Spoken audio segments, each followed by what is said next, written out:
Bom dia, pessoal. Vamos começar o nosso webinar. Seja todo mundo muito bem-vindo. Meu nome é Pedro Guerra. Eu sou moderador desse webinar. Eu trabalho com qualidade desde 2013. Hoje sou especialista de QA aqui na GFT. Também faço o papel de test manager sempre que necessário em alguns clientes. Desde 2013 eu trabalho muito focado em automação de testes na parte com metodologias ágeis, né, Scrum, XP, Kanban. Sempre foquei nessa área. E hoje a gente vai conversar um pouco sobre qualidade aqui no nosso webinar. Antes de começar o nosso painel, eu vou apresentar a GFT para vocês, tá? Eu vou pedir para todo mundo manter o microfone no mudo, para que a gente possa ter um webinar mais tranquilo, né, sem muitos ruídos. Se a gente tiver com algum ruído também aqui, a gente está controlando.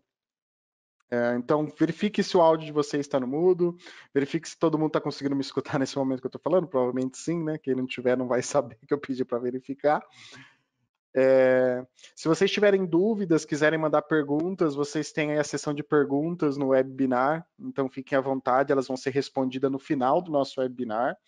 Então, sintam-se livres para enviando pergunta, a gente vai analisando aqui, e no final, nos últimos 15, 20 minutos, a gente vai respondendo as dúvidas de vocês.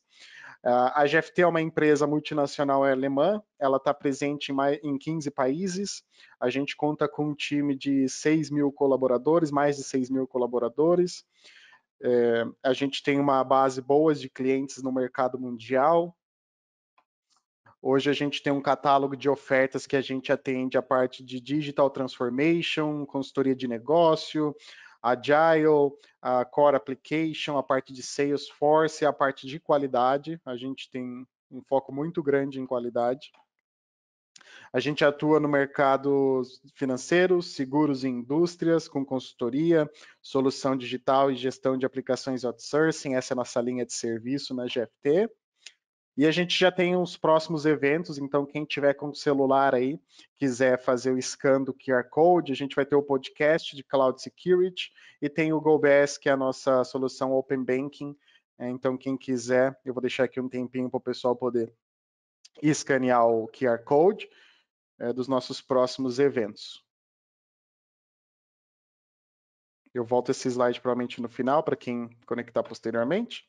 E hoje a gente vai falar do nosso painel sobre como adotar soluções de qualidade e testes contínuos de software. Esse é o tema do nosso painel. E para a gente poder seguir com ele, a gente tem 3 convidados aqui. Eu já me apresentei. O nosso próximo convidado, vou pedir para o Rubens se apresentar. Rubens, bom dia, tudo bom? Bom dia, Pedro. Tudo bem? Bom dia, pessoal. É um prazer estar aqui participando desse webinar da GFT. Me apresentar aqui rapidamente, né? Meu nome é Rubens Lobo, eu estou aí atuando com qualidade desde 2012, tá? E já tem aí transição por waterfall, metodologia ágil, então estamos aí fortalecendo essa prática do dia a dia, tá? Começamos quase junto, Rubão. Os começos de Quase 2013. junto, né? Incrível que pareça, trabalhamos até junto, né? E voltamos a trabalhar junto, né? O Rubão, a gente já tem outras empresas que a gente trabalhou junto e agora está aqui na GFT. Tamo junto. Legal. Aí a gente também tem outros convidados aqui, a Jace. A Jace é gerente de qualidade do Banco Pan. Ela vai participar do nosso webinar. Bom dia, Jace. Gostaria de se apresentar para o pessoal? Bom dia, pessoal. Eu sou a Jace, eu trabalho na área de qualidade desde 2008, então um pouquinho mais de tempo aí que o Pedro e que o Rubens.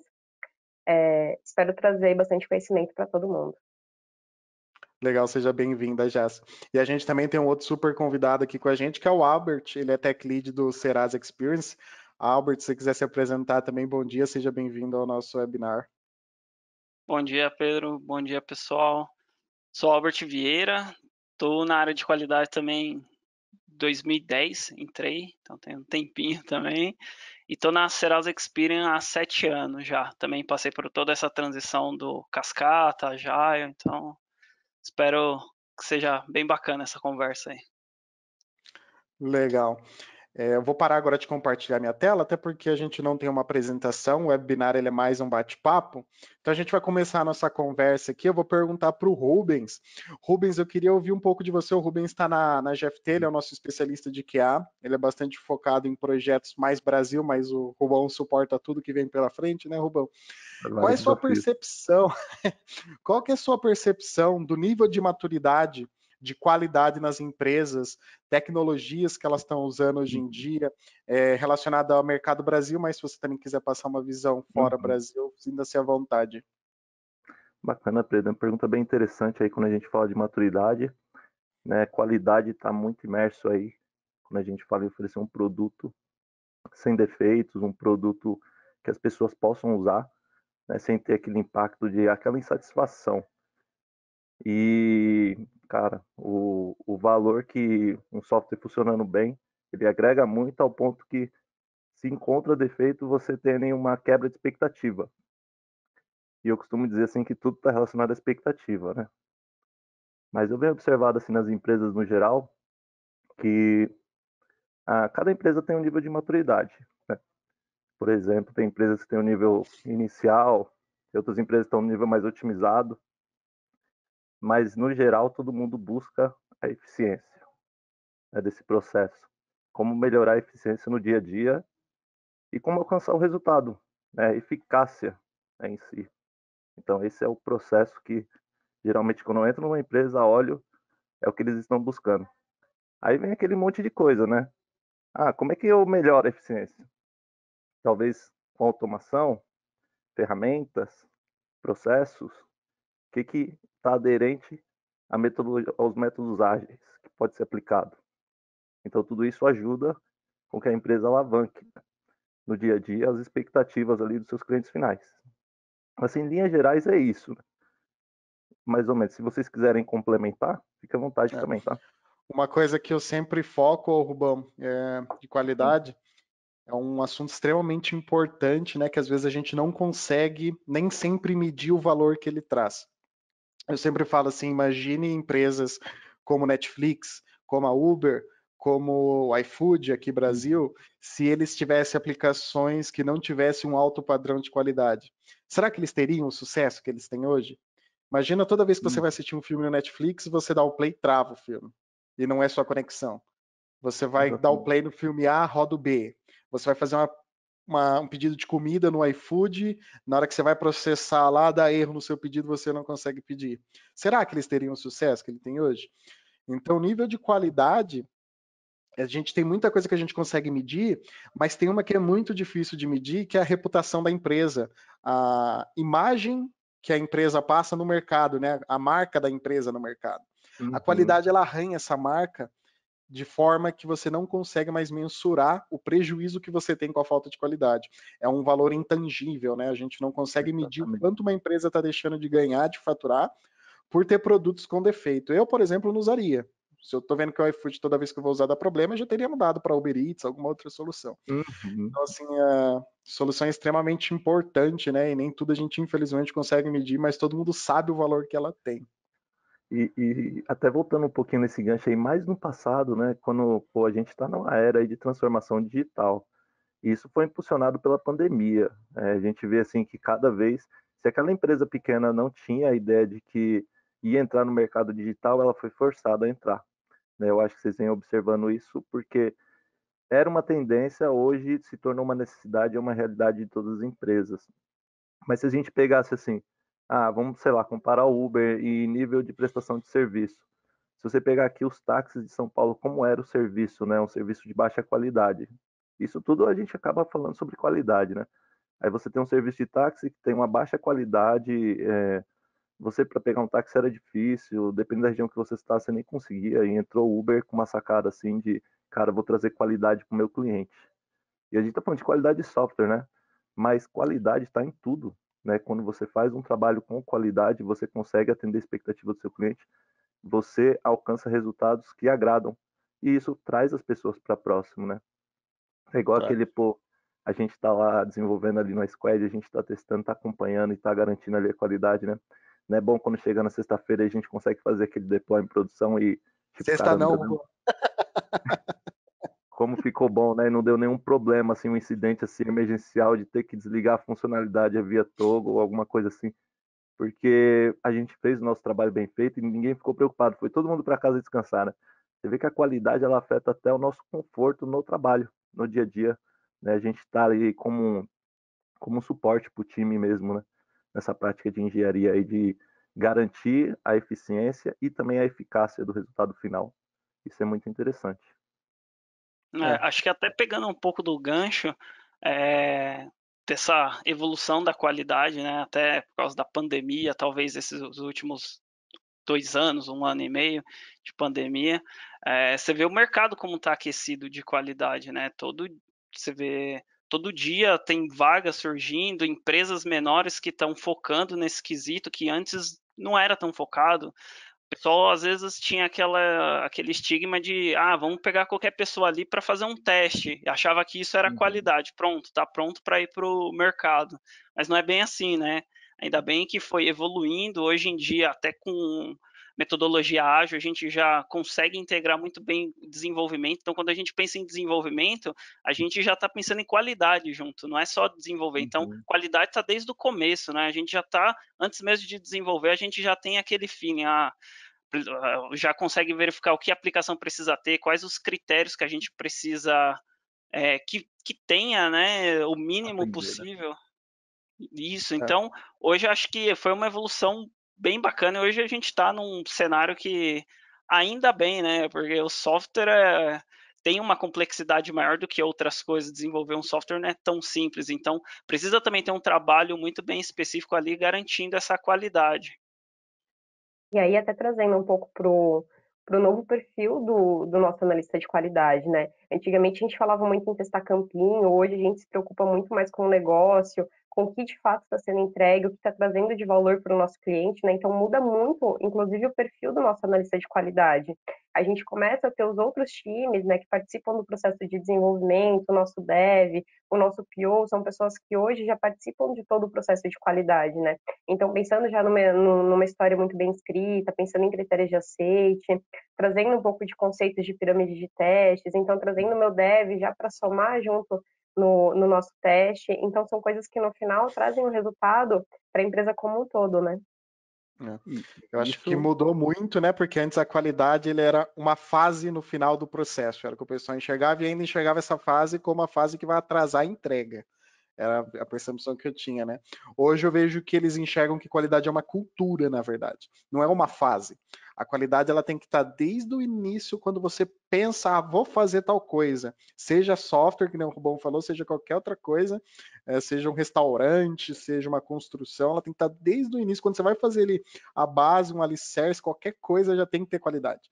Então, a qualidade não é mais responsabilidade única e exclusivamente do time de QA. Hoje eu acho que muitas empresas já entendem que a responsabilidade é do time como um todo. A gente tem as pessoas de QA, que são as pessoas que conhecem um pouco mais de qualidade, estão ali para ajudar a guiar todos os passos do processo, dar sugestões de técnicas, ferramentas, melhorias. Mas todo mundo é responsável pela qualidade. Desde o cara que escreve um requisito, ele escrevendo bem feito, que não deixa forma duplicada, que cada pessoa lê e entende de um jeito, para o cara que está desenvolvendo o código, ele consiga desenvolver um código de baixa complexidade ciclomática, que ele consiga reutilizar componentes, que ele não esteja fazendo a nossa famosa adaptação técnica, vulga gambiarra, até o cara que realmente vai testar. Então é todo um processo, né, que a gente tem de mudança, que o QA deixou de ser aquela última fazinha na entrega, né, que se você tinha 2 semanas, atrasou tudo, sobrou 2 dias para você, é 2 dias que você vai ter e acabou. E ela virou uma parte, uma cultura dentro das empresas, né? A gente tem que entregar software com qualidade. E até puxando um gancho aqui, desculpa, já sei, ia puxar um gancho seu aqui, que você falou, né, dessa parte de, pô, o PO tem que estar envolvido, o desenvolvedor, tem que estar todo mundo comprado, né? Eu acho que aí a gente começa a falar da cultura, né? A culturar as pessoas a ter esse mindset de qualidade, né? E hoje eu vejo que muitas empresas, né, eu passo por várias empresas aí, e eu vejo muito que essa ansiedade do cliente, essa vontade, porque é algo que demanda, é um trabalho abstrato, não é um trabalho concreto que você tem um entregável físico no final. Por exemplo, automatizei um teste aqui, tô aqui, ó, ampliamos seu escopo aqui de cobertura para garantir aqui a qualidade, né, o controle, mas não é esse o fato, é um trabalho abstrato que você tem que trazer essas pessoas e aculturar elas, e isso demora um pouco, né, as pessoas. E a gente lida com alguns desafios quando a gente fala em aculturar, que é essa movimentação do mercado, né? Os profissionais estão numa empresa, como o mercado está muito aquecido, eles acabam migrando para outras empresas. Isso se torna um desafio para a gente no dia a dia, porque cada empresa tem a sua peculiaridade. E aí as pessoas migram e a gente tem que aculturar. Então esse é um trabalho que não acaba nunca. É meio como enxugar gelo, né? A gente tenta ir adaptando e controlando e aculturando. E eu acho que assim, esse é o maior desafio que eu venho enxergando, tá? Nas áreas assim das empresas como um todo. Como é que vocês veem isso aí do lado de vocês? Eu acho que aculturar, né, Rubens, não é só o aculturar com relação às práticas de qualidade, né? Mas Uhum. aculturar realmente todo o processo, as pessoas, o engajamento da própria empresa, né? Entender que realmente se o time de qualidade apontou que aquilo tem uma criticidade e que talvez se for colocado naquele momento em produção pode trazer um prejuízo ou um risco para a empresa, entender que realmente pode fazer sentido e que deveria ser voltado para o momento da esteira, né? Então, acho que esse papel de aculturamento realmente é uma prática que não é só ensinar a disciplina de testes, mas muito mais mostrar a importância e a dependência que a gente tem, em virtude até do cenário que a gente tem, de quantidade de fraude, de tudo que está acontecendo. Uhum. E principalmente quando a gente fala ainda nesse cenário de subida em produção, mostrar para as pessoas que a qualidade ela não é um processo que barra muito com relação ao prazo, né? Uma coisa que a gente ouve muito, então se eu for aumentar a qualidade, eu vou aumentar o tempo de um projeto, ou eu vou aumentar o período de entrega, e na verdade não, na verdade a qualidade ela busca sim entregar um produto com muita qualidade, um produto que atenda todas as expectativas do cliente, mas a gente também não vai, obviamente, usar todo um período de testes, então a gente usa muitas técnicas e sempre muito bem alinhadas para a gente conseguir fazer um produto que também a gente consiga atender expectativas de prazo, né? Então é um aculturamento, é um trabalho realmente de formiguinha, de ir lá, construir, voltar, reconstruir, melhorar. É um trabalho bem dia a dia. É aquela famosa pergunta: vou trabalhar no modo ágil, vou entregar mais rápido agora, né? E o pessoal acha que é Agile, né, que veio do inglês, na verdade, que vem de agilidade, não quer dizer mais rápido, quer dizer a dinâmica que você trabalha mudou, né? Porque antes você tinha caixinhas que uma acabava, então tinha lá levantamento de requisito. Somente quando esse levantamento de requisito se esgotava, todas as atividades, você ia para a modelagem. Quando a modelagem esgotava, você ia para desenvolvimento, que era o modelo cascata, waterfall. E o Agile não é entregar o mais rápido, né? Na verdade, o Agile é o feedback imediato. Então tá todo mundo fazendo junto. O time tem uma comunicação muito maior e assim vai. Um outro ponto também que eu vi que mudou muito, né? Não falo de muito tempo, eu sou de 2013 que eu comecei em QA, é o tipo de teste que ele é requisitado, né? Até então a gente só tinha o teste funcional. Terminou toda a aplicação, desenvolveu tudo, a gente executava aquele teste que a gente chama de end-to-end, né? O teste de sistema, o teste de tela. Hoje não. Hoje muitas empresas já buscam aquele teste não funcional, que é o teste de performance, o teste de segurança, hoje é um assunto extremamente em pauta. Hoje temos os assuntos de teste em banco de dados, com esse Big Data, Machine Learning, inteligência artificial. Então, assim, a qualidade a gente também tem que se adaptar. A gente foi mudando tanto a nossa cultura, quanto a forma que a gente testa, né? E aí, já, se você, por exemplo, está na frente do Banco Pan, né, já se ela é gerente de qualidade de um baita banco aqui no Brasil, e comanda toda a operação de qualidade. Como que foi a transformação digital assim de vocês nesse período que você está à frente do Banco Pan? O que vocês passaram? Como que vocês estão hoje em relação ao processo de qualidade? O que você vê de diferente? Bom, eu estou no PAN tem um pouquinho mais de 4 anos, então já é uma grande história aí pela frente. Desde a minha entrada, na época, a gente não trabalhava ainda muito com o conceito de qualidade, então quando eu entrei foi muita estruturação, processo, aculturamento das pessoas. Na época a gente ainda trabalhava no modelo waterfall, então era uma disciplina de testes. Desculpa, você entrou quando? Você está falando de que ano? Eu entrei em 2017. Ah, 2017, legal, né? E então a gente ainda trabalhava, estava num processo de migração, mas a gente ainda tinha disciplina de testes, então entrava num processo após a etapa de desenvolvimento, a gente recebia um pacote, testava e devolvia. Depois a gente foi passando todo um processo de transformação ágil, então mais ou menos em 2018 a gente já estava trabalhando em modelo de squads dentro do PAN. Hoje já é tudo squad, então já vem aí pelo menos 2 anos que a gente fez essa transformação. Hoje eu tenho os meus analistas de qualidade dentro dos times e eu tenho alguns analistas também em etapas fora dos times. A gente trabalha muito com a questão de automação, de teste não funcional, então a gente entra muito na parte de performance. Hoje a gente tem mais ou menos a divisão do que é teste progressivo e o que é teste regressivo, né? E a gente entende que o teste regressivo, por estar numa etapa de maturidade maior, a gente já entra falando de automação de testes. E a gente também, um dos tipos de teste que você acabou não citando, que é o teste de acessibilidade, que acaba sendo bastante importante, né, pelo mundo que a gente vive hoje, pela instituição financeira, então é uma coisa que o Banco Pan, ele preza bastante, então a gente também tem mais esse desafio aí, que a gente vem trabalhando, já tem um período aí de 2 anos, mais ou menos, que a gente tem esse mindset dentro do banco. Foi feito também um outro trabalho de aculturamento, onde a gente acaba puxando muito time para também trabalhar nesse formato de testes. Então, a gente passou muito por um processo de aculturamento, um processo de trazer as pessoas, explicar qual que é o processo de testes, aí depois de a gente conseguir aculturar, desenhar, definir o nosso processo, já falando de modelo ágil, a gente começou também a trazer o time trazendo mais conceitos de pirâmide de testes, trazendo o próprio desenvolvedor a fazer um pouco de parte do nosso dia a dia, que realmente também foi um outro momento assim de avanço que a gente deu.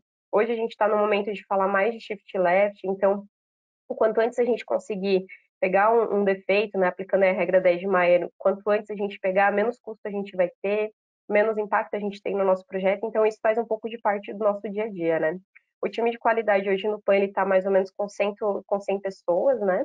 É um time grande, robusto, e a gente vem trabalhando muito no analista de qualidade com perfil híbrido, né?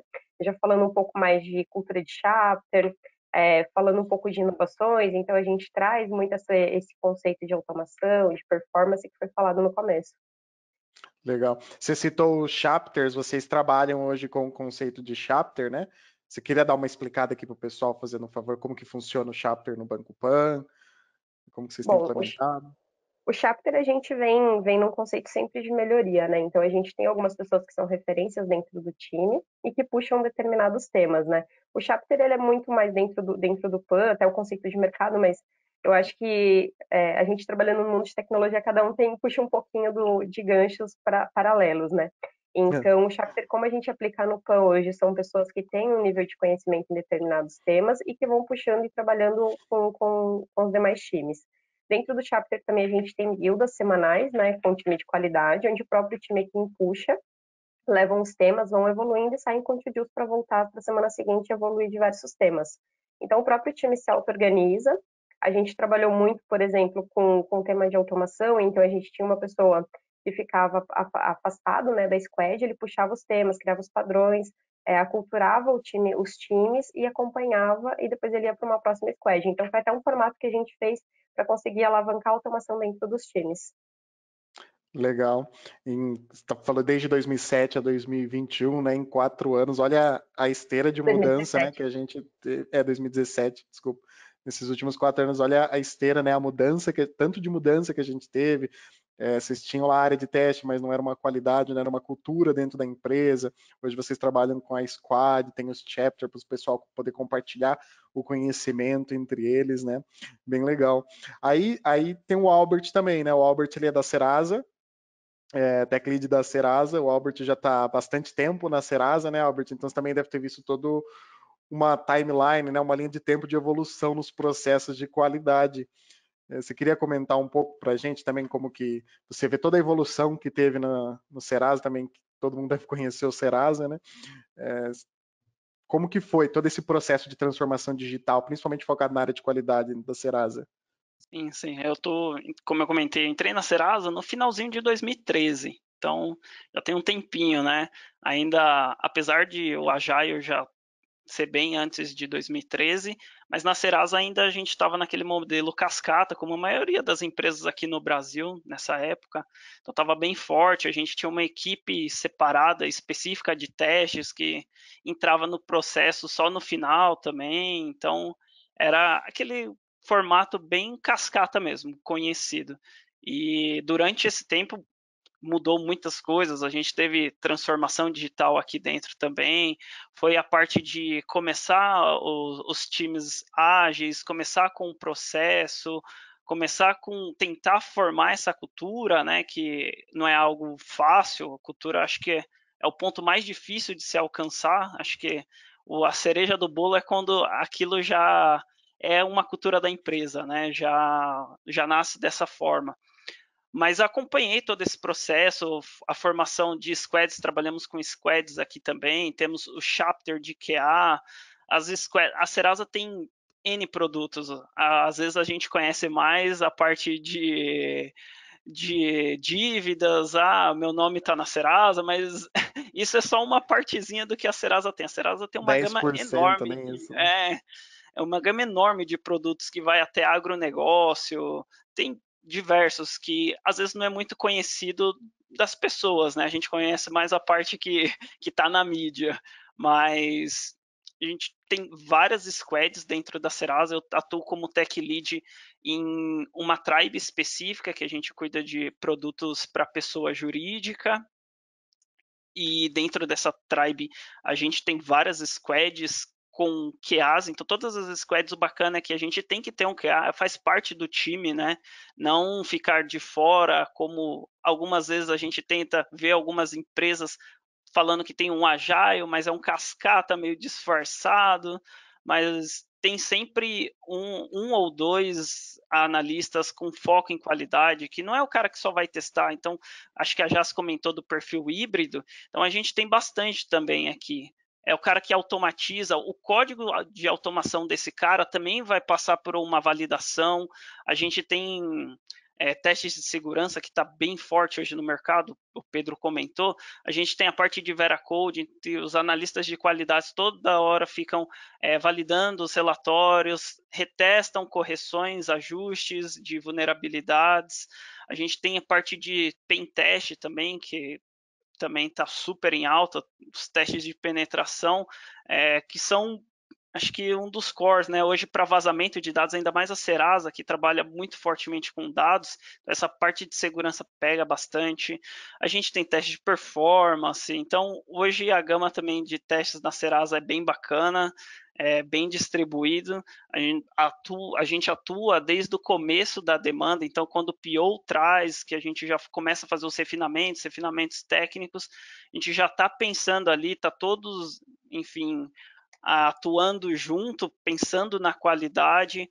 Uma coisa que a Jéssica comentou do Shift Left, que eu até gostaria de trazer, que na Serasa eu acho bacana que a gente conseguiu melhorar, implementar, e hoje até faz parte um pouco da cultura, com os times em formato de squad, né, o analista de qualidade junto com o cara de desenvolvimento. Então hoje muitas das vezes a gente consegue automatizar o teste sem ter a aplicação feita. Então a gente já define IDs no caso de uma aplicação web, a gente já tem mais ou menos o esqueleto do protótipo com os elementos que vão ser mapeados. A gente já está desenvolvendo a automação antes mesmo da aplicação estar pronta. Quando a aplicação está pronta, a gente já roda, faz aqueles pequenos ajustes. Então, isso é uma das coisas bem bacanas que a gente conseguiu implementar e hoje anda bem bacana também. Fora esteira e todo esse processo que hoje se faz muito necessário, né? Para você implementar um Shift Left, né, até para alinhar com todo mundo que está aqui no nosso workshop, o Shift Left é aquele processo que você traz o QA para a esquerda, né, ou seja, o QA ele começa a acompanhar desde o nascimento do produto. Ele não espera todo o desenvolvimento para então começar a testar. E quando a gente fala acompanhar desde o começo, é você já fazer revisões estáticas, né, que são as revisões de requisito, você já conseguir escrever no teste, que é o que o Albert acabou de citar. E para você chegar nesse nível de maturidade, que você tem que revisar requisito, você tem que revisar os seus próprios test cases entre o time de QA, você revisa código de desenvolvedor, você tem que estar num nível de maturidade já muito alto dentro da empresa. Não é simples, é até a dica que eu sempre dou. Quem quer mudar para um processo ágil como o Shift Left, por exemplo, não faça tudo de uma vez, não começa da noite para o dia. A partir de amanhã a gente vai revisar requisito dos analistas, a gente vai participar das reuniões de levantamento, a gente vai começar a escrever teste, ajudar o desenvolvedor a escrever teste unitário. Você vai passo por passo. Se você tentar implementar tudo, né, num único tiro, numa única vez, A chance de não dar certo é grande porque é muita mudança, é muita cultura, não é só a mudança processual. Ah, eu vou agora avaliar seu requisito. Toda uma cultura, o analista entendendo que você está fazendo revisões, que talvez precise de um pouco mais de tempo para ele precisar revisar tudo. Porém, o ganho que você tem nisso é imensurável. Você corrigir um requisito que o texto está errado, quanto tempo você leva? Você vai precisar de um QA analisando 30 minutos para achar erros de requisito, sei lá. O cara vai abrir o requisito, acho que em 5, 10 minutos ele corrigiu tudo e não tem aquele efeito colateral que a gente tem em código, né? Às vezes você abre um bug na tela A, o cara corrige, quebra B, porque o código já é muito mais complexo. Então, assim, sem contar o tempo que ele vai levar, você tem uma redução absurda de custo, né? Então, o Shift Left realmente é um processo que o nível de maturidade tem que estar muito grande da empresa. Aí, puxando esse gancho, quais são os desafios, né, que a gente encontra nas empresas hoje para poder fazer essa mudança de processo, poder implementar a cultura que a gente tem de qualidade dentro das empresas? Quais são, no ponto de vista de vocês, os principais desafios que a gente tem hoje para o processo de qualidade, né?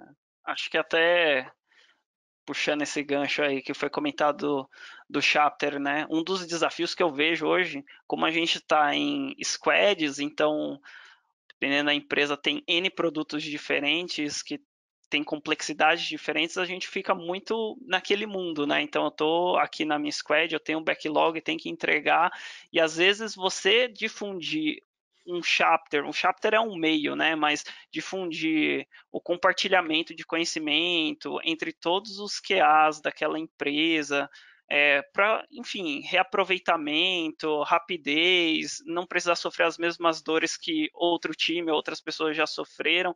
Acho que esse é um dos grandes pontos de dificuldade, fazer com que esse chapter de QA não seja uma reunião de mensal ou independente da periodicidade, mas uma reunião que as pessoas entram e fiquem fazendo outras coisas enquanto alguém está falando. É que não seja Transformar uma coisa isso. obrigatória, né? Assim, eu tenho que Exato, ir para o chapter. exato. É uma Eu, coisa eu ia. que as pessoas. Oh, desculpa, Rubens, finalizando, uma coisa que as pessoas consigam dar ideias. Aqui, uma coisa que a gente tem feito no Chapter de cá, a gente passou uma pesquisa com temas que as pessoas gostariam de aprender e outras pessoas que já têm um pouco mais de conhecimento que poderiam ensinar. E a gente começou a fazer essas reuniões, então o último, apesar de ser um chapter de QA, a gente teve muita participação de desenvolvedor que gostava do tema, então teve um tema de automação back-end, API. Então os desenvolvedores gostariam de entender como que a gente estava fazendo, como que a gente estava integrando na esteira essa automação, qual que era o fluxo, então teve também uma participação muito grande. Outra a gente fez de massa de teste, que é uma coisa muito complicada em todas as empresas, então também vieram pessoas da área de negócios participaram. Então a gente abre o chapter para não só para QAs, no início a gente começou entre os QAs, agora a gente está difundindo para outras pessoas que tenham que gostariam de entender sobre aquele assunto ou de acompanhar, e está sendo bem legal. Acho que é tentar difundindo aos poucos. No começo não tem jeito, você tem que ter alguns pontos focais para ir puxando e fazendo esse aculturamento, mas acho que o resultado é bem legal depois. Tem que ter alguém, né, Albert, para puxar, para incentivar, para encorajar. E, cara, eu já participei assim, de reuniões de chapter, né, bem no começo, e foi essa minha sensação. Eu não trabalhava na GFT na época, mas reuniões que a gente entrava em branco e não saía assim com uma perspectiva, tipo um plano.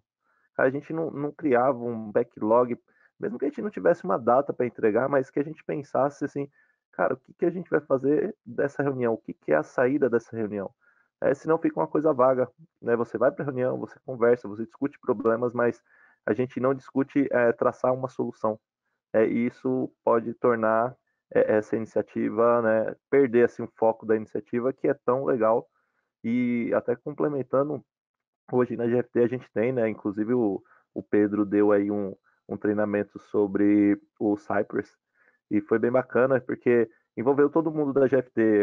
A gente chama de QA Academy, né, que é a academia corporativa aqui interna da GFT, onde pessoas que trabalham, que adquirem conhecimentos, né, dos seus projetos, dos seus desafios, ou até estudando, né, de forma individual, ele compartilha o conhecimento aqui interno, assim a gente amplia a gama de conhecimento das pessoas, né? Então, se a pessoa não tem nenhuma vivência com aquela ferramenta, ela tem a oportunidade de passar pelo treinamento e fica gravado, né? Com esse modelo home office, a gente tem aí o Teams para ajudar. Então, esses treinamentos ficam gravados, as pessoas podem assistir. Então, isso, cara, entrou como assim, é um plus, assim, pro pessoal, né? E aí, eu vou acabar fazendo agora mês que vem, vai ser a parte de DevOps com testes integrados na esteira. Vai ser o próximo tema aí da gente aqui internamente. Isso que vai alavancar bastante. E o legal desse que o Rubão citou, do QA Academy, né? O QA Academy, para de QA. Porém, quando a gente faz esse treinamento, entram devs, entram pessoas de dados, de banco de dados, DevOps, entra todo mundo, não é? Claro, o maior foco sempre vai QA, até porque a gente divulga muito dentro da comunidade de QA, mas ele é aberto para a empresa inteira, as pessoas participam. E ainda falando do chapter, né? Já se a gente estava conversando um pouco antes do webinar, ela estava comentando, né, dos desafios que você teve quando você implementou o chapter, né? O pessoal acha que você vai chegar com uma pauta para você discutir e ficam esperando, né, Jesse? Como que foi para vocês implementarem o chapter lá no Banco Pan? É uma coisa até que a gente estava comentando, né, que é muito verdade. Hoje eu não participo do chapter, nem eu e nenhum dos coordenadores. É uma coisa do time mesmo. Então, justamente para a gente não levar como um item obrigatório, não exigir que as pessoas participem, e às vezes até o fato de a gente estar acaba bloqueando um pouco as pessoas de levantar a mão e falar, putz, isso tem me incomodado, isso não tá legal, isso dá para melhorar, dá para avançar. Então, realmente, é uma coisa muito do time de qualidade, né? De como melhorar, de como avançar, de como trazer sugestões. Então, é muito do time, né? Quando a gente começou a implementar também, começou muito por ser uma obrigatoriedade, a gente começou fazendo tempos maiores, e o time acabava não participando. Então, a gente foi modificando, foi moldando para chegar no time ideal do time. E hoje é o Legal. próprio time quem puxa. É. Às vezes, quando você coloca coordenadores, líderes, né, cria um bloqueio na pessoa de falar problemas. Ela acha que se ela falar o problema, vai pegar mal, né, que está incomodando, que ela não acha que está certo. E realmente cria um bloqueio, né, de ter coordenadores, Ou líderes talvez acompanhando essas reuniões. talvez fique aquele receio, né, da perseguição, né? O cara ali É. só aponta problema. E fala assim, esse cara aí não. Eu queria até complementar e fazer mais uma pergunta para a Jás. Como é que você lida com as pessoas menos experientes nessas reuniões para que elas consigam também conversar, também abrir os seus pontos, também tentar contribuir? Porque eu vejo isso, né? Às vezes tem um pessoal mais experiente, ele vai comentar, ele vai argumentar, ele vai trazer a experiência dele. Mas se você tem pessoas com menos experiência, ela tem dificuldade e às vezes ela até se esconde um pouco. Não sei se vocês percebem isso, né? Elas ficam ali no cantinho, né? Não falam. Como vocês lidam com isso, né? Acho que tanto para a Jace como o Albert, se quiserem comentar um pouco. Bom, no PAN a gente sempre teve muita cultura de trazer as pessoas para próximo, né? Então a gente tem muitos programas de estagiário, a gente gosta muito de trazer pessoas que estão no início de carreira para trabalhar. E aí é muito o trabalho, a questão de disciplina mesmo das pessoas, de trazer as pessoas para próximo e deixar um ambiente acessível para essas pessoas. Então hoje qualquer pessoa tem acesso a qualquer mesa, independente de cargo, e isso facilita muito. Então a gente já teve até casos de, por exemplo, o estagiário mandar um e-mail para o presidente falando, olha, tem como mudar a reunião, porque nesse horário eu não posso participar. E realmente é isso que o PAN preza, é isso que o PAN busca, e a gente tendo, né, esse acesso facilitado para todo mundo, a gente consegue fazer com que realmente as pessoas se sintam valorizadas para falar, e principalmente não se sintam menosprezadas ou talvez, putz, será que eu estou falando alguma coisa que não faça sentido? Então a gente traz realmente esse encorajamento e trabalha muito próximo dessas pessoas, para realmente fazer com que elas consigam amadurecer e avançar na carreira também. Acho que talvez para mim seja até um pouco mais fácil, porque a Jas tem um papel de gerente lá, né? Eu tenho um papel de tech lead, então eu dou mais um suporte. As pessoas vêm a mim mais fácil. Então, até quando eu estou participando de reuniões, surgem mais perguntas, mesmo que pelo chat, às vezes, mas a gente consegue expor. E uma das coisas que a gente montou aqui, que ajuda principalmente quem está começando, nós utilizamos aqui o Confluence, né, como compartilhamento de informações, e a gente tem um Confluence da Tribe e tem um Confluence do Chapter de QA. Então, às vezes, as informações se misturam, são as mesmas, às vezes são específicas, mas lá a gente está tentando fazer e está dando super certo, que é essa documentação. Então, muitas pessoas, até muitas das vezes nem sou eu ou as pessoas mais experientes, você entra lá no Confluence e você vê que alguma pessoa colocou uma informação nova. Às vezes é um texto, 5 linhas, 2 linhas de texto que pode ajudar alguém que está começando. Então, acho que esse é um dos pontos muito legais de compartilhar informação, às vezes não se expondo, falando, mas com um texto, com uma documentação, acho que também ajuda bastante. E até complementando, a gente tem, no PAN, a gente tem algumas pessoas que fizeram transição de carreira, então às vezes nem só a questão de pessoas mais novas, mas a gente tem muita gente, até com uma certa idade, que também se adaptou muito bem ao time de qualidade, já maduros em outras profissões que fizeram a transição. E aí muito do que o Albert falou, né, de ter esse conhecimento em algum lugar, a gente também acabou usando o Confluence, mas a gente também trabalha muito no modelo de pares, né?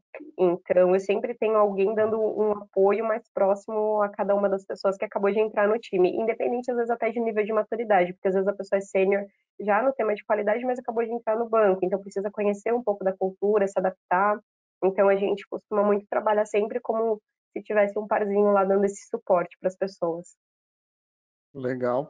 Ainda no gancho de desafio e de aproximar pessoas, tem até pergunta já aqui no chat, que eu vou lançar para vocês e vou sair correndo, vou desligar a câmera que vocês se virem para responder. Brincadeira. A pergunta é como tirar esse estereótipo,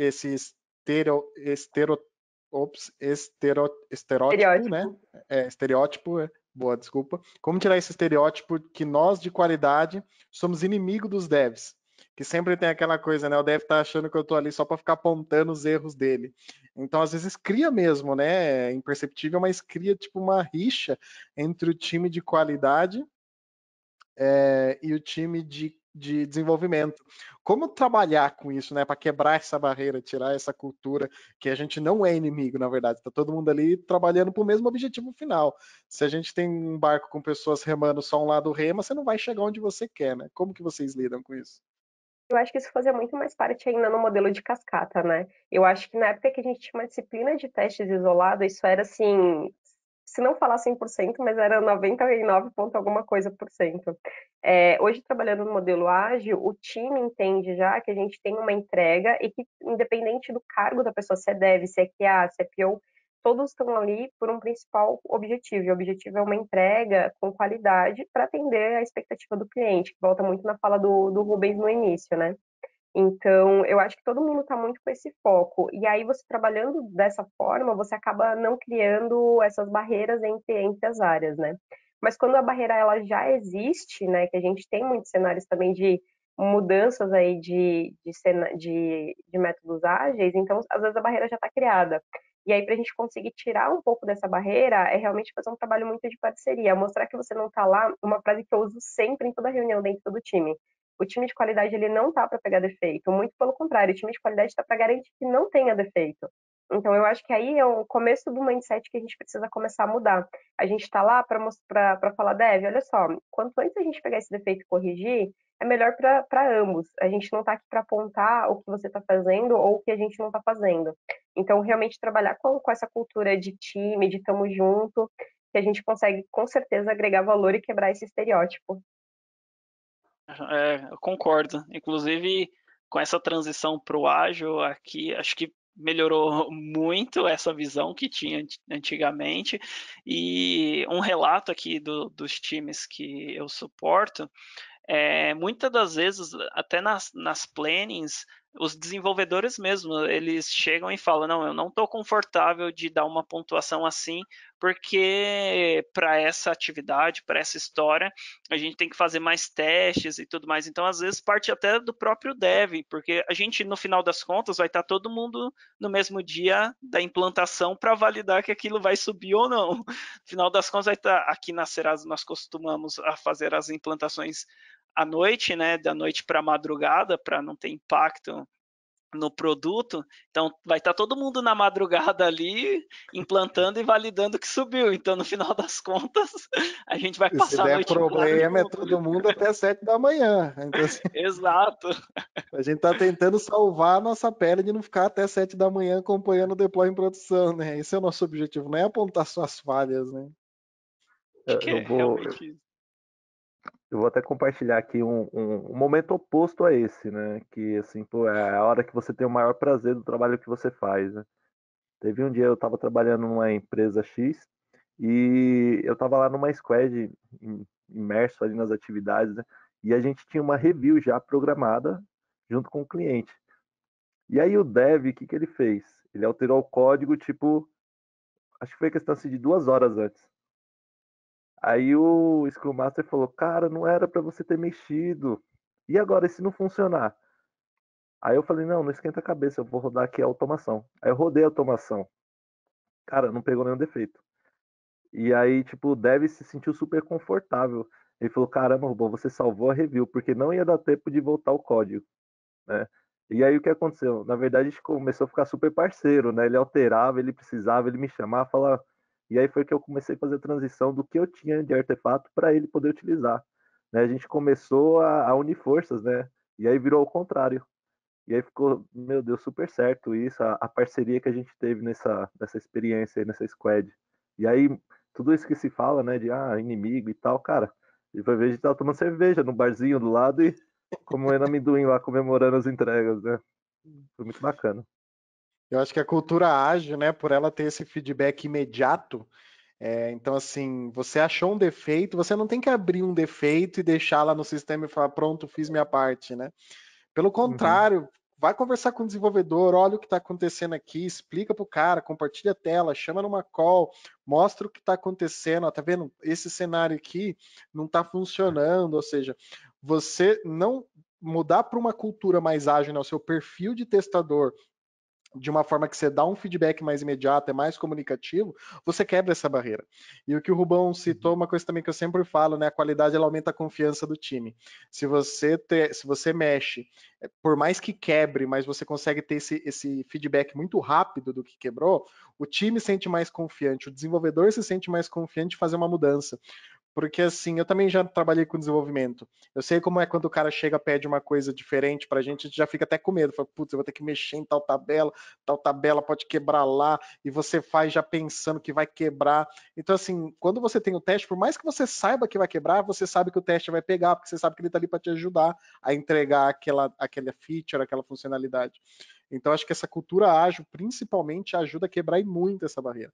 É claro, é toda uma cultura, as pessoas têm que entender que todo mundo é responsável por qualidade, que a gente já citou, que a área de qualidade não está ali, igual a Jace falou, para ficar apontando o defeito, ó, tem defeito aqui, esse é seu defeito, você está errando aqui. Não, está ali para garantir que a gente está entregando um produto atendendo às expectativas, né?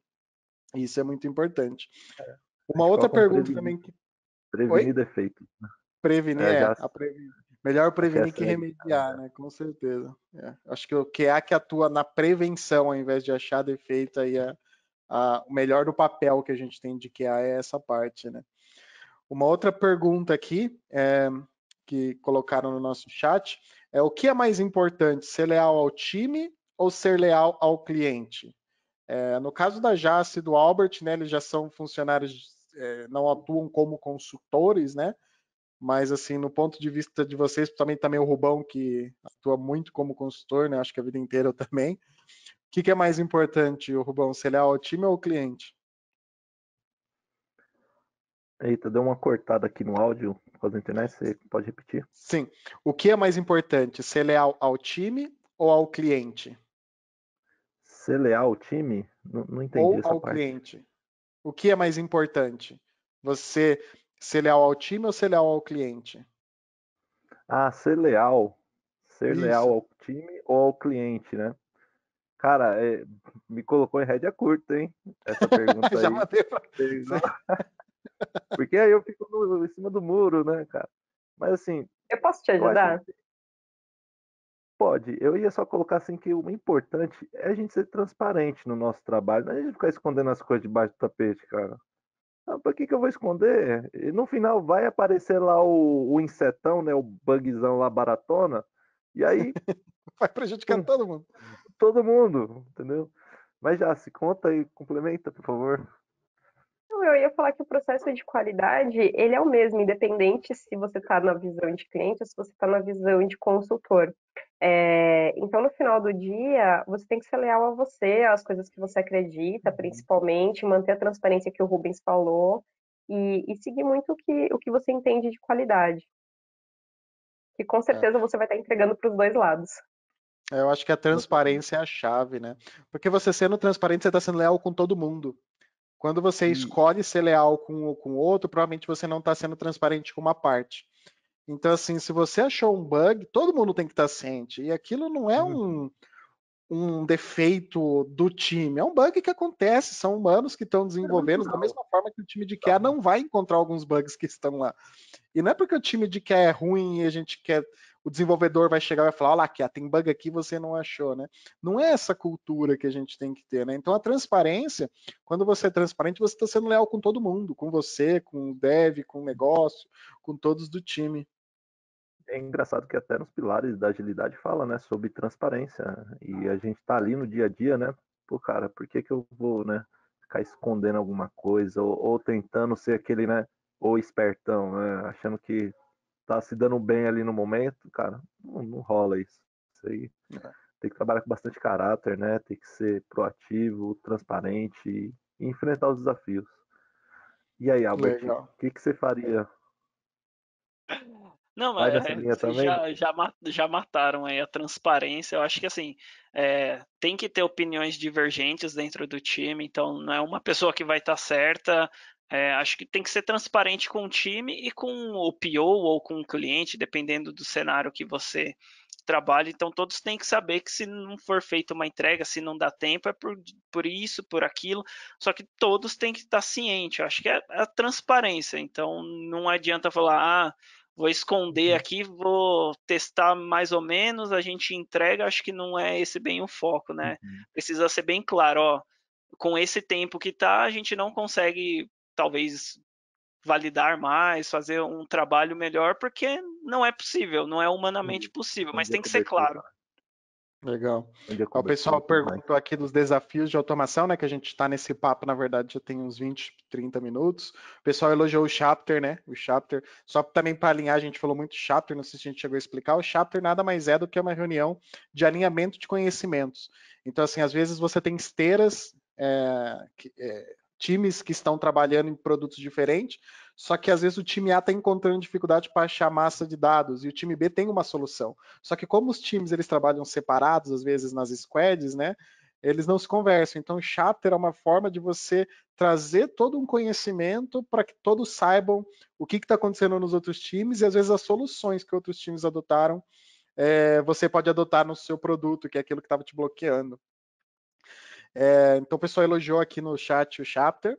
Aí tem uma pergunta aqui também para o mundo ágil. Existe testes no mundo ágil sem automação?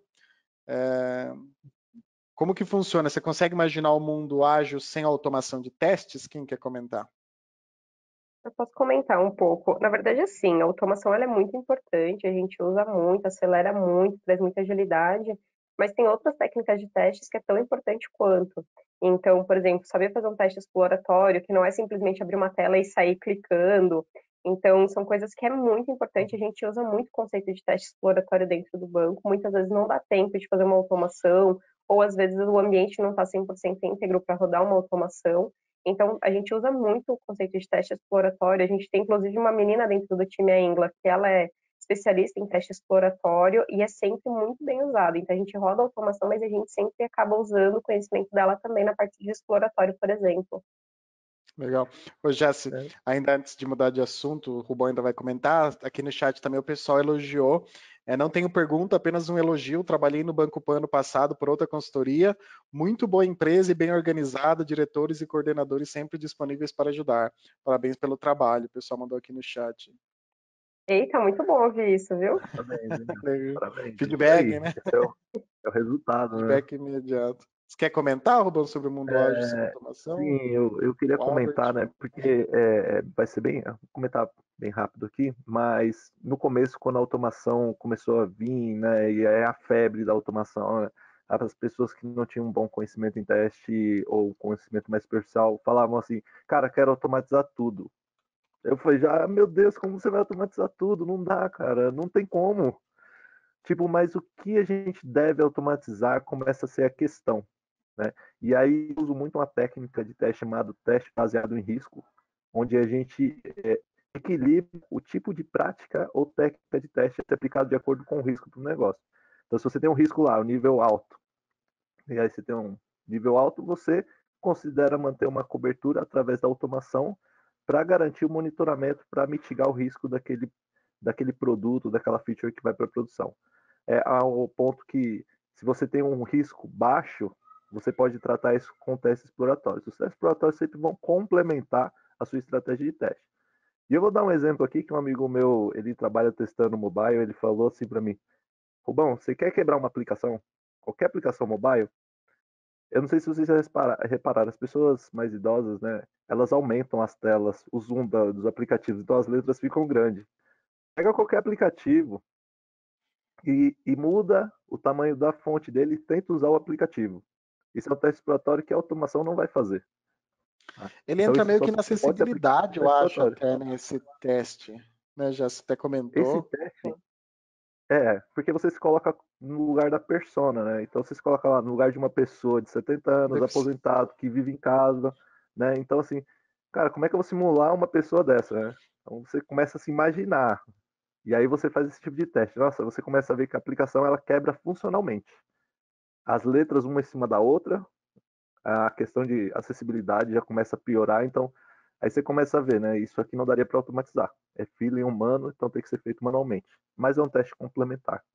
E aí é legal Perfeito, estar alinhado essa expectativa com os desenvolvedores, né? Para que você não pegue de surpresa. Ó, fiz um teste aqui da minha cabeça, mas não está no escopo, eu não vou corrigir isso agora. Né? Então você tem que também trabalhar essa transparência, essa comunicação com o time. Legal. Uma outra pergunta aqui do chat sinto que em alguns momentos ficamos meio restritos como consultores. Quando, por exemplo, enxergo grandes problemas no processos internos, ou seja, uma pessoa consultor que está prestando serviço enxerga problemas, e por mais que falemos a respeito, não são remediados. Aí eu posso até já começar falando sobre isso. É muito da cultura, é a forma, acho que como você aborda o problema, né? Um problema, ele existe, ele pode existir com certeza, e existem diferentes formas de você abordar. Então, às vezes, a forma que a gente está abordando o problema não está ficando tão claro para a empresa, né, que a gente está prestando a consultoria. Então, acho que vai muito disso, da forma que a gente está mostrando o problema. Eu sempre falo também para o time que se tem um problema e a gente precisa de uma mudança, mostre, deixa claro os benefícios que essa mudança vai ter. Porque às vezes a gente ponta o problema e fala a gente tem que mudar, mas a gente não consegue mostrar o valor que a correção desse problema, a correção dessa mudança vai ter. Então, você saber mostrar um valor que você corrigindo um problema acontece, a chance desse problema ser remediado, ser mitigado, ou até mesmo zerado, é altíssima, porque o cliente vai ver, né? Vai falar, pô, verdade, ó, tô perdendo dinheiro. Se mexer com dinheiro, então, né? Aí os gestores, com certeza, na hora já vão falar, não, realmente a gente precisa tirar porque a gente tá perdendo dinheiro. Então, acho que você saber mostrar o valor que aquele problema, se for corrigido, traz, é fundamental para que esse problema seja resolvido, né? Porque às vezes a decisão realmente tem que vir de cima, vamos mudar. Então você tem que saber mostrar o valor que isso traz, né, para a empresa. O Pedro, até uma visão também, no caso, atuo como interno, né, trabalho na Serasa, mas já atuei em consultoria também. Quando eu atuei em consultoria, eu tinha esse mesmo feeling, assim, da empresa que eu trabalhei. Às vezes, por ser consultor, o seu e-mail ou sua sugestão não era muito bem seguida. Mas eu sentia isso em outra época, como eu falei, era 2012, quando eu ainda atuava como consultor, eu cheguei a sentir isso. E hoje na Serasa, dentro das squads, nós temos N funcionários, inclusive da GFT, que atua com a gente, e ali nós não olhamos empresa, não olhamos o nome no e-mail, se é GFT, se é Serasa, ali são profissionais, é o dev team, então qualquer opinião dentro daquele time, não importa se é consultor, se é interno, é levada da mesma forma. Acho que com essa cultura atualmente mais ágil e atuando dentro de times, acho que facilita. Mas ainda vejo empresas e relatos de pessoas que sentem assim, mesmo nos dias de hoje. Legal. O pessoal comentou aqui, nem tudo pode ser automatizado, né? Muito bons os exemplos, realmente. Quem entra com a mente que a gente tem que automatizar tudo, gente, não dá. O pessoal de que sabe que não tem como automatizar tudo. Eu vou fazer uma última pergunta, até porque a gente já chegou no horário de meio-dia. Tem bastante perguntas aqui. Pegar uma aqui. O pessoal perguntou: como vocês veem a possibilidade de no futuro não existir mais um QA no time, mas um dev responsável por qualidade? Boa pergunta, hein? Boa pergunta. Eu não consigo enxergar ainda, tá? Assim, a minha opinião, eu não consigo enxergar porque quando você desenvolve alguma coisa, você vai sempre testar da forma que você imaginou ali, da forma que você produziu. Você não vai pensar em caminhos alternativos. Aí, quando cai na mão do usuário, ele encontra um bug. É incrível, né? Então, assim, é importante ter também uma pessoa que não tá tão alienado ali e ele Usuário consiga dedo ter. podre, né? Vai lá O e acha. cara, mas para que ele fez isso, cara? Eu falei que era para fazer assim, né? Então, assim, você vê até em imagens no Google. Então, cara, é importante ter uma pessoa que não tá ali mexendo no código, que ela vá olhar esse software, né? Que ela vá testar. E, assim, quando a gente fala de teste, cara, tem um monte de avaliações que precisam ser feitas, né? E aí, às vezes, não compete nem o time, a squad, testar tudo que a gente precisa. Porque quando você fala de segurança, pentest, pode ser lá um time centralizado. Quando você fala de performance, pode ser um time fora da squad, porque você está falando de teste de carga. Não dá para um time em nível de squad testar. Quando você fala ali de outro tipo de teste que eu posso colocar aqui, usabilidade, manutenibilidade. Manutenibilidade até dá, eu estou comentando aqui um pouco sobre a norma 25010, né, sobre qualidade de produto e software. Mas existem temas que não dá para estar dentro da squad, tem que estar no nível acima. Tá? Então eu não vejo esse mundo ainda sem o que é. Eu vejo o desenvolvedor trabalhando a cultura, o análise de qualidade, a cultura no time, né, e provendo esse mecanismo. Vocês Posso querem comentar? complementar? Sim. Eu acho que essa pergunta veio muito em virtude de algumas empresas estarem realmente matando a gestão, a coordenação de qualidade e trazendo qualidade como parte do time de desenvolvimento, né? Então, realmente tem em alguns lugares esse direcionamento, mas, na minha opinião, é muito mais um direcionamento de como a empresa estrategicamente vai fazer a gestão. E o QA, talvez ele não faça mais o papel de qualidade de testar o campo. Talvez o QA ele fica muito mais com o papel inteligente de direcionar o time de desenvolvimento, já entregar com um teste unitário muito bem feito, de repente apoiar no quesito de automação, mas o papel de qualidade, independente da gestão, ele sempre vai existir, porque é ele que realmente sabe as melhores práticas, as melhores técnicas, sabe realmente qual tipo de teste que tem que ser feito em determinado momento. Então, ele vai ser muito mais um papel estratégico, um papel inteligente, de mais direcionar e ser um consultor, e deixar mais o teste de campo já para o próprio dev, por exemplo, fazer um unitário muito bem feito. Então, eu acho que vai muito nessa linha. Sim, sim. Nos Até só para tornamos finalizar. consultores. Exato.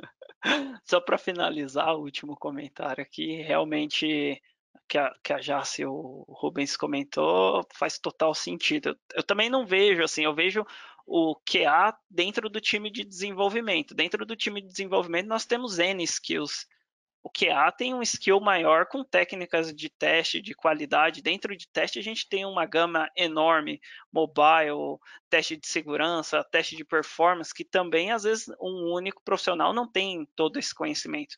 Em desenvolvimento, Dificilmente a vai mesma ter, coisa. né? E desenvolvimento é a mesma coisa. Nós temos desenvolvedor back-end, front-end, então, apesar de ter o full stack, tá na moda falar full stack, uma pessoa só não faz uma aplicação sozinha, né? Então, Salvar o mundo, né? acho que é por aí. Eu acho que não vai acabar o QA. O que aconteceu é que mudou o papel do QA. Então, assim, se o QA vai fazer automação, ele vai ter que ter skills de automação, que é desenvolvimento. Então, assim, ele tem que conhecer boas práticas de desenvolvimento, padrões de desenvolvimento. Então, assim, não acaba, eu não vejo acabando o papel de QA. O que mudou é a forma como o QA atua e talvez os conhecimentos que ele precisa ter. Vai ter o QA ainda que só faz o teste manual? Vai, não tem como você eliminar o teste manual dentro de uma empresa.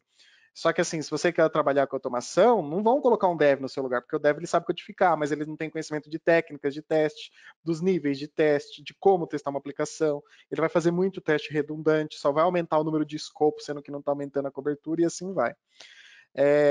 Só para fechar aqui, ó, chegou um elogio agora para a Serasa, Albert.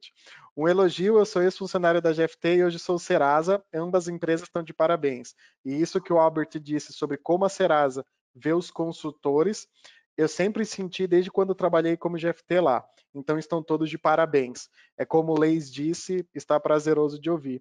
É aquilo que você estava comentando, né, Albert, que vocês, quando alguém traz um problema, não importa se é funcionário interno Serasa, quem foi que trouxe, né? Vocês querem ouvir o problema para realmente tentar resolver. Legal, legal. A gente tem mais perguntas aqui, mas a gente já estourou 7 minutos do tempo, infelizmente não vai dar para responder, a gente vai ter que fechar o webinar. Então, assim, eu queria passar a palavra para cada um de vocês para fechar, agradecer alguma coisa, quiser compartilhar alguma coisa. Jace, por favor, ladies first. Gente, queria agradecer todo mundo aí a dedicação. Espero ter contribuído um pouquinho para melhorar a vida de vocês aí. Estou à disposição, caso queiram me chamar depois para trocar experiência via LinkedIn, podem me acionar. Estou sempre aí tentando melhorar um pouco a vida de todo mundo com relação à qualidade. Então, fiquem bem à vontade. E foi um prazer, GFT. Muito obrigada pelo convite. Estou à disposição. Obrigado. Albert? Gostaria de agradecer a GFT também, o Leis, pelo convite. Muito bacana essa troca, esse compartilhamento de ideias, né, de skills e até de vivência que cada um trouxe aqui. Quem quiser me adicionar também no LinkedIn, tá Albert Martins Vieira, pode encontrar lá, a gente pode trocar ideias de teste, de outros assuntos, compartilhar projetos, GitHub, então me adicionem lá e vamos conversar, compartilhar. Tem o chat lá, se vocês quiserem também, às vezes, mandar a URL do LinkedIn de vocês aqui no nosso chat. Mas o pessoal aí que também quiser adicionar, Jacicleide Garisto e o Albert Vieira estão lá no LinkedIn. Rubão? Opa, chegou, né? Eu queria só agradecer os nossos convidados, né, por participar com a gente aqui, a Jace, o Albert. Foi um prazer aí conversar, né, ter esse bate-papo agora nesse período da manhã. E agradecer aqui a GFT por organizar esse espaço, né? E ao Leis aí por proporcionar aí esse bate-papo bacana e ao Pedro aí como moderador, né, que conduziu aí perfeitamente a nossa interação. Obrigado aí. Legal.